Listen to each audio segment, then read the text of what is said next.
এই shopping bag দিয়ে আজকে খুব সুন্দর একটা জিনিস বানিয়ে দেখাবো, যেটা দেখলে আপনারা নিজেরাই অবাক হয়ে যাবেন। এখানে আমি লাল কালারে নিয়েছি, আপনারা চাইলে হলুদ বা যে কোনো কালারে নিতে পারেন।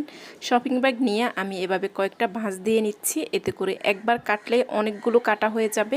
একটু লম্বা শেপ করে আমি কিভাবে কেটে নিচ্ছি হয়তো আপনারা দেখেই বুঝে নিতে পারছেন। আর হ্যাঁ, আপনারা যারা দেখা শুরু করছেন প্লিজ একটা লাইক দিয়ে দিবেন আর একটা কমেন্ট করে জানাবেন কেমন হয়েছে আজকের আইডিয়াটা। ভালো লাগলে শেয়ার করে দিতে ভুলবেন না।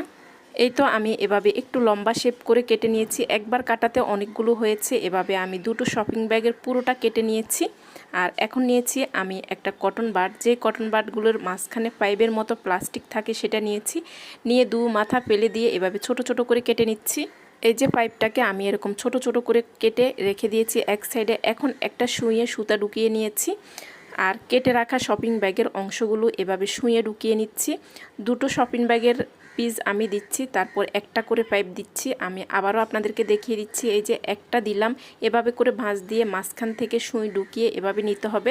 দুটো শপিং ব্যাগের টুকরো দিচ্ছি আর একটা পাইপ দিচ্ছি। এই যে এভাবে আমি বানিয়ে নিচ্ছি।